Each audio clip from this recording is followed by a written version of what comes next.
नमस्कार मित्रों, मैं राघव अवस्थी आप सभी लोगों का डिसेंट स्टडी क्लासेस के यूट्यूब चैनल पर हार्दिक स्वागत करता हूं। आप इस क्लास में पढ़ते हैं मेट्रोलॉजी एंड मेजरिंग इंस्ट्रूमेंट को, जो कि पॉलिटेक्निक 6 सेमेस्टर का एक सब्जेक्ट है। जैसा कि आप लोगों को पता है कि आप लोगों के जो एग्जाम इस बार हैं वो ऑनलाइन होंगे और उसमें जो पेपर का पैटर्न होगा वो बहुविकल्पीय क्वेश्चन पर आधारित होगा। इसी चीज को ध्यान में रखते हुए मैंने आप लोगों के लिए बहुविकल्पीय क्वेश्चन की ऑनलाइन सीरीज स्टार्ट की है, जिसमें मैंने पिछले लगभग 3 से 4 चैप्टर मेट्रोलॉजी के अंतर्गत कंप्लीट करवा दिए हैं। आज हम लोग ये नया चैप्टर पढ़ेंगे जिसका नाम है लिमिट्स, फिट्स एंड टॉलरेंस। ठीक है, तो ये चैप्टर आज हम लोग पढ़ने वाले हैं। और मैं आपको बता दूं कि और भी सब्जेक्ट जैसे सीएनसी हो गया, आई हो गया, इंडस्ट्रियल इंजीनियरिंग हो गया, और बाकी 4th सेमेस्टर के और जो भी हमारा आपका सेकंड सेमेस्टर चल रहा है, सेकंड सेमेस्टर के भी बहुविकल्पीय क्वेश्चंस की सीरीज स्टार्ट है। आप लोग प्लेलिस्ट पर जाकर आसानी से देख सकते हैं। तो शुरू करते हैं आज का वीडियो। आज के वीडियो का जो पहला क्वेश्चन है वो देखिए क्या कह रहा है। वो कह रहा है ऐसे पार्ट्स जो आपस में एक दूसरे से जुड़े रहते हैं उन्हें कहते हैं।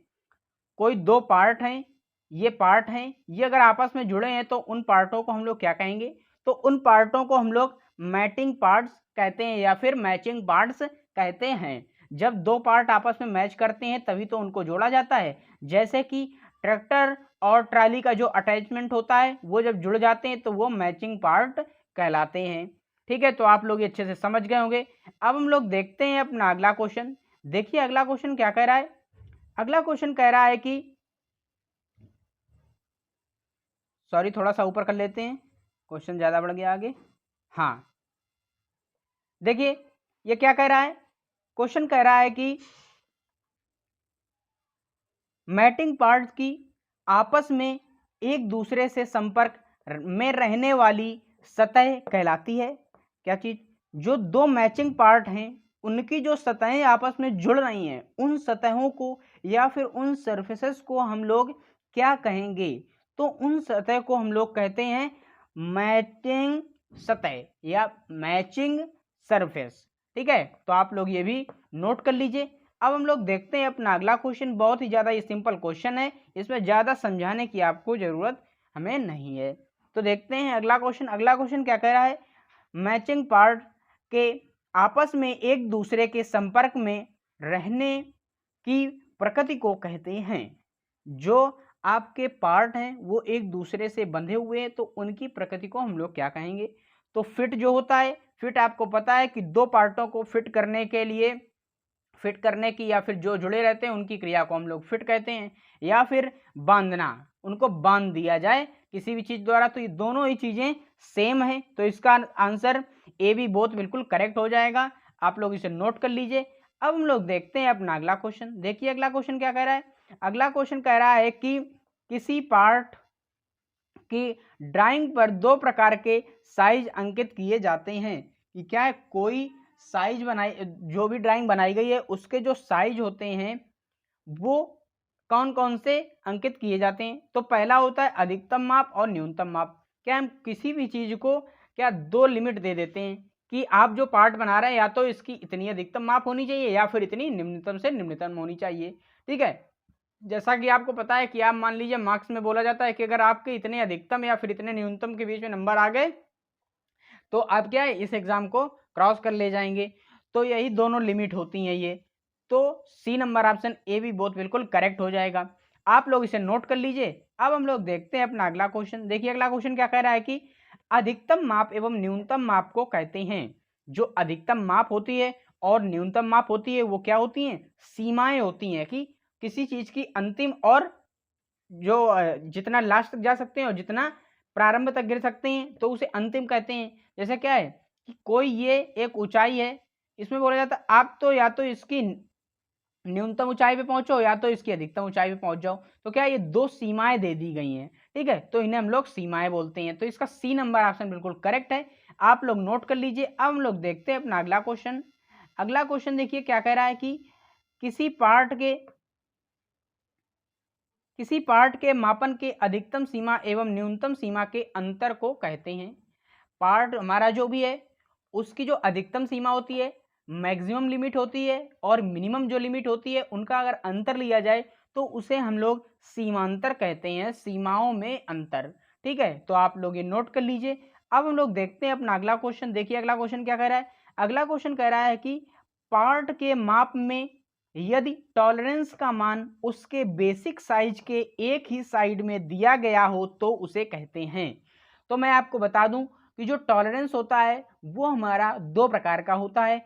एक होता है यूनिलेटरल और एक होता है बाइलेटरल। यूनिलेटरल का मतलब क्या होता है कि कोई ये एक पार्ट दे दिया गया है। पहले आपको टॉलरेंस बता देते हैं। टॉलरेंस क्या होता है, जो सीमांतर होता है, जो छूट दी जाती है कि हाँ अगर आप एक पार्ट बना रहे हैं तो मैक्सिमम, अगर ये मान लीजिए 34 का है तो आप मैक्सिमम इसमें +0.01 का टॉलरेंस अपर दे सकते हैं और माइनस का 0.01 का दे सकते हैं। क्या अगर कोई जॉब इनके बीच में तैयार हो जाती है तो आपकी वो एक्सेप्टेड हो जाएगी, वरना रिजेक्ट हो जाएगी। अगर वो 34 की बनती है तो एक्सेप्टेड है ही, लेकिन क्या है 34 से लेकर 0.01 के अंतर्गत और ये 0.01 के माइनस में अंतर्गत इनके भी बन जाती है तो भी जॉब आपकी एक्सेप्टेड होगी। अगर इससे बाहर होती है तो वो रिजेक्ट हो जाती है। तो अगर ये दोनों तरफ छूट दे दी जाए तो उसे हम लोग बाइलेटरल कहते हैं। जैसा नाम से ही क्लियर हो रहा है, बाई मीन्स दोनों तरफ।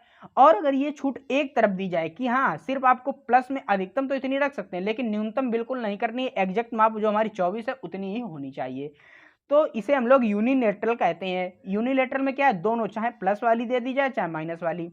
तो इसका आंसर क्या हो जाएगा, जब एक साइड में दी जा रही हो तो इसका ए नंबर ऑप्शन बिल्कुल करेक्ट हो जाएगा, यूनिलेटरल। तो आप लोग इसे अच्छे से समझ गए होंगे। अब हम लोग देख लेते हैं अपना अगला क्वेश्चन। अगला क्वेश्चन देखिए क्या कह रहा है।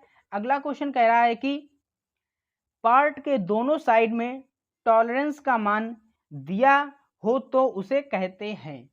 अब इसमें दोनों साइड में बोल दिया गया, तो दोनों साइड में दिया गया हो तो उसे हम लोग क्या बोलते हैं, बाइलेटरल बोलते हैं। क्या बोलेंगे, बाइलेटरल, दोनों तरफ। ठीक है, तो इसका बी नंबर ऑप्शन बिल्कुल करेक्ट हो जाएगा, आप लोग इसे नोट कर लीजिए। तो अब हम लोग देख लेते हैं अपना अगला क्वेश्चन। अगला क्वेश्चन देखिए क्या कह रहा है। अगला क्वेश्चन कह रहा है कि कुछ एक माप दे दी किसी चीज की, कोई एक शाफ्ट है मान लीजिए, उसका ये डाया दे दिया गया 15 mm का, 15 mm। इसमें क्या है, प्लस छूट जो है, टॉलरेंस जो है 0.02 दे दिया, माइनस 0.00 दे दिया। तो क्या ये एक तरफ कोई ना कोई ये टॉलरेंस दे रहा है, प्लस में दिया गया है। तो अगर एक तरफ दिया रहता है तो उसे हम लोग यूनिलेटरल बोलते हैं। ठीक है, यूनिलेटरल बोलेंगे अगर एक साइड में दिया गया हो। अगर दोनों में साइड में दिया गया हो तो उसे हम लोग बाइलेटरल बोलते हैं। ये चीज बिल्कुल ध्यान से नोट कर लीजिएगा। ठीक है, इसमें एक तरफ ही दिया गया है, आपको कंफ्यूज होने की जरूरत नहीं है यूनिलेटरल और बाइलेटरल में, क्योंकि ये बहुत ज्यादा इंपॉर्टेंट क्वेश्चन भी है और आप लोगों से पूछा भी जा सकता है। ठीक है, तो आप लोग अच्छे से इसे समझ गए होंगे। अब हम लोग देख लेते हैं अपना अगला क्वेश्चन। तो इसका जो सी नंबर ऑप्शन है वो करेक्ट है, आप लोग नोट कर लीजिएगा। अब हम लोग देखते हैं अगला क्वेश्चन, थोड़ा सा इसे जूम कर लेते हैं, अब देखते हैं। देखिए क्या कह रहा है कि क्वेश्चन, वह साइज जिससे अवयव को पहचाना जाता है उसे कहते हैं। जो भी हम लोग सामने चीज देख लें उसको सामने देख कर ही तो पहचान लगाएंगे या फिर अनुमान करेंगे कि ये वस्तु ये है या ये वस्तु ये है। आप आपको क्या है, कोई देखकर ही तो बताता है कि आप गोरे हैं, काले हैं, लंबे हैं, मोटे हैं।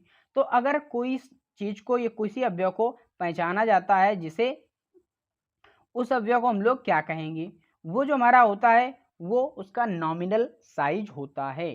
कौन सा साइज होता है, नॉमिनल साइज होता है। तो ए नंबर बिल्कुल इसका आंसर करेक्ट है, आप लोग नोट कर लीजिए। अब हम लोग देख लेते हैं अपना अगला क्वेश्चन। देखिए अगला क्वेश्चन क्या कह रहा है, वह वास्तविक सैद्धांतिक साइज जिससे उस अवयव के अविकल्पन के लिए उसकी सीमाएं निर्धारित की जाती हैं। जो अभिकल्पन के लिए हम लोग तैयार करते हैं कि हाँ हमें इतने जॉब, इतने लंबाई या इतनी मोटाई की हमें जॉब चाहिए होती है, तो उस क्या है, कटिंग के लिए हम लोग कुछ ना कुछ तो ज़्यादा साइज देते ही हैं। तो उस साइज को हम लोग उसका मूल साइज कहते हैं। आप लोग ये समझ गए होंगे। अब हम लोग देखते हैं अपना अगला number 11 number question. 11 number question क्या कह रहा है, वह साइज जो किसी अवयव को बनाने अथवा मशीनित करने के बाद प्राप्त होता है उसे हम लोग कहते हैं, जो फाइनल प्राप्त हो हमें उस साइज को हम लोग कहते हैं वास्तविक साइज। ठीक है, वास्तव में जो हमें चाहिए होता है। आप लोग इसे समझ गए होंगे। अब हम लोग देख लेते हैं अपना अगला क्वेश्चन। देखिए अगला क्वेश्चन क्या कह रहा है। अगला क्वेश्चन कह रहा है कि किसी फिट के छिद्र तथा शाफ्ट की वास्तविक विमाओं के अंतर को अवकाश कहते हैं। अवकाश हो सकता है। जो आप लोगों का अवकाश होता है वो दो तरीके का अवकाश होता है, वो मैं आपको आगे बताऊंगा। ये क्वेश्चन सबसे पहले देखते हैं कि इसमें क्या बोला गया है। इसमें बोला गया है कि किसी फिट के छिद्र तथा वास्तविक शाफ्ट की वास्तविक विमाओं के अंतर को अवकाश कहते हैं। अवकाश हो सकता है। अवकाश या तो आपका धनात्मक होगा या तो आपका ऋणात्मक होगा, तो दोनों ही तरीके के ये आपके अवकाश होंगे। तो इसका आंसर सी नंबर बिल्कुल करेक्ट हो जाएगा, ए बी दोनों। आप लोग इसे नोट कर लीजिए। अब हम लोग देख लेते हैं अपना अगला क्वेश्चन। देखिए अगला क्वेश्चन क्या कह रहा है। अगला क्वेश्चन कह रहा है कि फिट निम्न में से हैं। फिट क्या है। फिट जो होती है वो अवकाश फिट, बाधा फिट और परिवर्तनीय फिट तीनों होती हैं। फिट जो होती है किसी भी चीज, दो पार्टों को हम लोग जब फिट कर रहे हैं, आपस में जोड़ रहे हैं और उनमें जो गैप वगैरह होता है जिनके कारण वो आसानी से जुड़ जाते हैं, उन्हें हम लोग फिट कहते हैं। तो ये जो हमारी फिट होती है वो तीन तरीके की होती हैं, जैसा कि आप लोग ऑप्शन में देख रहे हैं। पहला अवकाश फिट, दूसरा बाधा फिट, तीसरा परिवर्तनीय फिट। ये तीनों ही प्रकार होते हैं। तो इसका डी नंबर ऑप्शन बिल्कुल करेक्ट है। आप लोग इसे नोट कर लीजिए। अब हम लोग देखते हैं अपना अगला क्वेश्चन। देखिए अगला क्वेश्चन क्या कह रहा है। अगला क्वेश्चन कह रहा है कि किसी दो पार्ट के फिट में छिद्र तथा शाफ्ट की विमाओं में प्रदान किए गए माप के अंतर को कहते हैं। अगर माप में कुछ ना कुछ अंतर किया जा रहा हो फिट करने के लिए, तो हम लोग जब किन्हीं पार्टों को दो को आपस में जोड़ते हैं तो उनमें क्या है, जैसे ये एक शाफ्ट है और इसे हम हब में जोड़ रहे हैं, तो यहाँ पर कुछ ना कुछ हम लोग छूट दे देते हैं। तो वही छूट जो होती है ये क्वेश्चन में ये पूछा गया, इसका मतलब छूट ही है। तो बी नंबर इसका आंसर बिल्कुल करेक्ट हो जाएगा। आप लोग इसे नोट कर लीजिए। अब हम लोग देख लेते हैं अपना अगला क्वेश्चन। देखिए अगला क्वेश्चन क्या कह रहा है।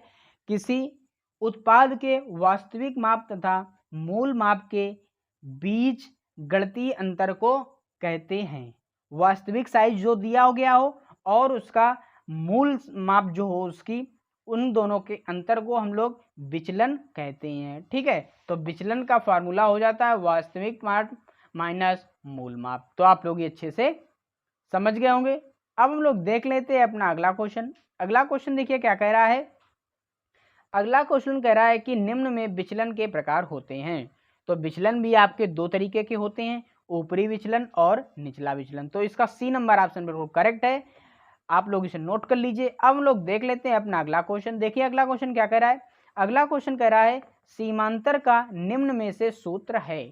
सीमा का अंतर, सीमाओं का अंतर। तो सीमांतर का सूत्र मैंने आपको बताया है कि अधिकतम सीमा की माप जो होती है उसमें अगर हम लोग न्यूनतम सीमा की माप को घटा देते हैं तो हमारा सीमांतर हमें प्राप्त हो जाता है। तो इसका बी नंबर ऑप्शन बिल्कुल करेक्ट है।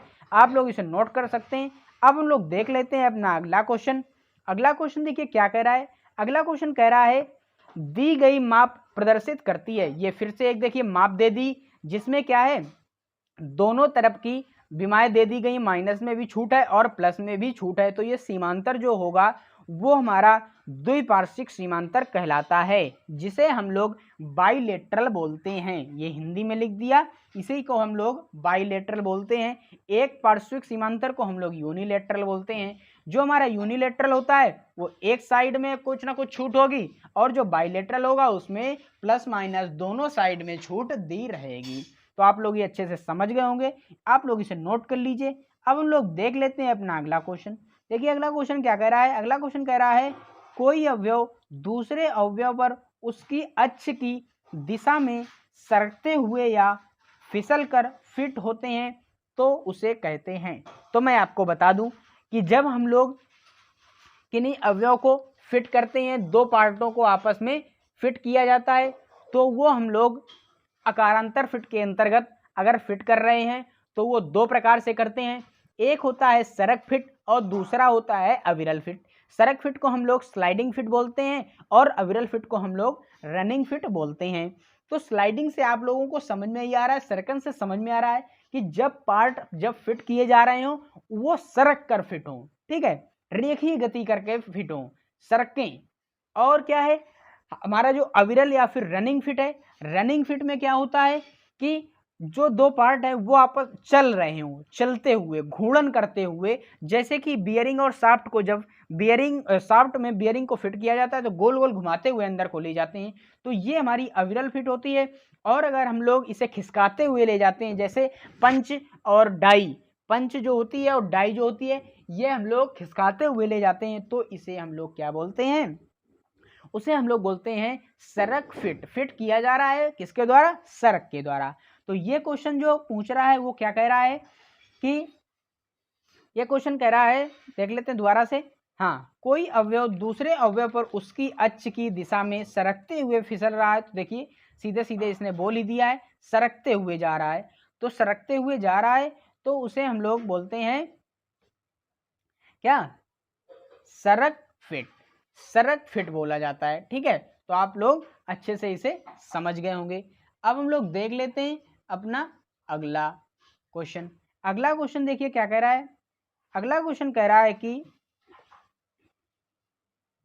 अविरल फिट के अंतर्गत एक अवयव दूसरे अवयव पर कौन सी गति करता हुआ फिट होता है। मैंने आपको अभी बता दिया कि जो सरक फिट है उसमें क्या है, सरकन होती है, स्लाइडिंग होती है, और जो हमारा अविरल है उसमें घूर्णन या फिर रोटरी मोशन होता है। तो इसका आंसर घूर्णन गति 2 नंबर बिल्कुल या बी नंबर बिल्कुल सही हो जाएगा। आप लोग इसे नोट कर लीजिए। अब हम लोग देख लेते हैं अपना अगला क्वेश्चन। देखिए अगला क्वेश्चन क्या कह रहा है, अगला क्वेश्चन कह रहा है छिद्र एवं शाफ्ट के फिट होने की दशा के आधार पर फिट को बांटा गया है। जो हमारी फिट होने की दशा पर फिट को हम लोग बांट सकते हैं, वो 2 तरीके से बांटते हैं। कौन कौन सा, छिद्र आधार प्रणाली और शाफ्ट आधार प्रणाली। छिद्र के अनुसार और शाफ्ट के अनुसार बांटा जाता है। तो इसका सी नंबर ऑप्शन ए भी बिल्कुल करेक्ट हो जाएगा। आप लोग इसे नोट कर लीजिए। तो देख लेते हैं अपना अगला क्वेश्चन। अगला क्वेश्चन देखिए क्या कह रहा है, अगला क्वेश्चन कह रहा है इंटरचेंजेबिलिटी या फिर अंतर परिवर्तनीयता के लाभ होते हैं। इंटरचेंजेबिलिटी का मतलब होता है जब हम लोग पार्टों को आपस में चेंज कर रहे होते हैं, या फिर बोल सकते हैं कि खराब पार्ट की जगह हम लोग अच्छे पार्ट को रिप्लेस कर रहे हैं, तो उसके लाभ कौन कौन से होते हैं। तो उसका जो पहला लाभ होता है वो होता है उत्पादन समय में कमी, दूसरा लाभ होता है निरीक्षण आसान हो जाता है, तीसरा है संयोजन करना सरल होता है। तो इसका डी नंबर ऑप्शन सभी बिल्कुल करेक्ट हो जाएगा। आप लोग इसे नोट कर लीजिए। अब हम लोग देखते हैं अपना अगला क्वेश्चन। देखिए अगला क्वेश्चन क्या कह रहा है, अगला क्वेश्चन कह रहा है गेज का प्रयोग किया जाता है। गेज का प्रयोग हम लोग किस लिए करते हैं। गेज में आपको बता दूं कि जिस कंपनी में या फिर जिस प्रोडक्ट का मास प्रोडक्शन हो रहा होता है, मास प्रोडक्शन का मतलब होता है कि एक ही आकृति, एक ही तरह के बहुत सारे 10 लाख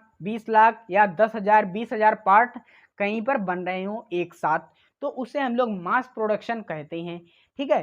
तो मास प्रोडक्शन में क्या होता है, किसी पार्ट की एक्यूरेसी मापने के लिए हम लोग पर्टिकुलर किसी पार्ट को किसी गेज के द्वारा नहीं माप सकते हैं, क्योंकि उसमें बहुत ज़्यादा पार्ट होते हैं। तो उसी के लिए हम लोग एक स्पेसिफिक टाइप का गेज तैयार कर देते हैं कि उतने ही माप के अंतर्गत हमारा पार्ट तैयार होना चाहिए, तो उसे हम लोग गेज कहते हैं। तो गेज का प्रयोग क्यों किया जाता है, वो सबसे पहला है शीघ्रता पूर्वक जांच हेतु। भाई देखो गेज तैयार कर दिया तो जल्दी से माप हो जाती है, इसी उद्देश्य के लिए हम लोग गेज को तैयार भी करते हैं। दूसरा है अधिक परिशुद्धता के लिए, शुद्धता भी इससे ज़्यादा आती है। आप मान लीजिए बार बार किसी वर्नियर को लगाकर बार बार किसी जॉब को चेक करेंगे तो क्या है उसमें ढीलापन या उसमें घिसाव के कारण कुछ ना कुछ क्या आ सकता है, कमी आ सकती है, तो परिशुद्धता भी खराब होगी। अगला क्या है, ज्यादा मांग को पूरा करने के लिए। भाई मास प्रोडक्शन है तो मांग को तो पूरा किया ही जा रहा है। मास प्रोडक्शन हम लोग तभी करते हैं जब किसी प्रोडक्ट की मांग ज्यादा हो जाती है। तो इसका डी नंबर ऑप्शन आल बिल्कुल करेक्ट हो जाएगा। आप लोग इसे नोट कर लीजिए। अब हम लोग देखते हैं अपना अगला क्वेश्चन। देखिए अगला क्वेश्चन क्या कह रहा है, अगला क्वेश्चन कह रहा है गेज निम्न में होते हैं। तो हमारे जो गेज होते हैं वो 2 तरीके के होते हैं, सीमा गेज या लिमिट गेज और मानक गेज या फिर स्टैंडर्ड गेज। तो सी नंबर ऑप्शन इसका ए भी बोथ बिल्कुल करेक्ट हो जाएगा। आप लोग ये नोट कर लीजिए। अब हम लोग देख लेते हैं अपना अगला क्वेश्चन। देखिए अगला क्वेश्चन क्या कह रहा है, किसी उत्पाद में बने छिद्रों के आंतरिक व्यास के माप की जांच के लिए जिसका प्रयोग किया जाता है उसे हम लोग क्या कहते हैं।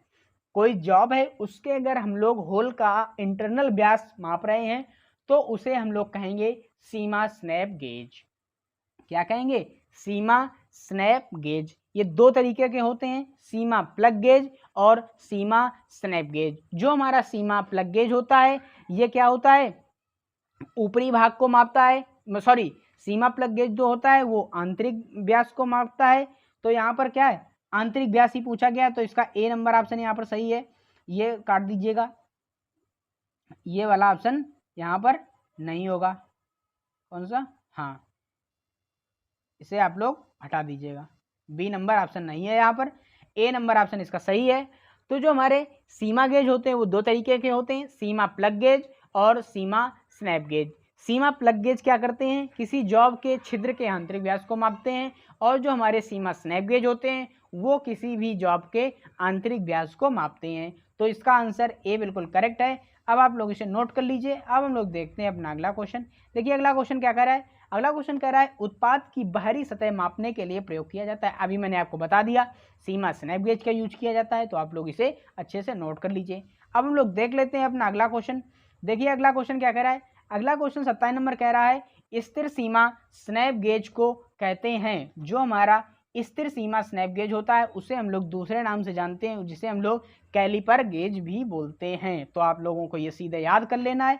अब हम लोग देखते हैं अपना अगला क्वेश्चन। देखिए अगला क्वेश्चन क्या कह रहा है, अगला क्वेश्चन कह रहा है गेज ब्लॉक निर्माताओं द्वारा मानक गेज के रूप में प्रयोग किया जाता है।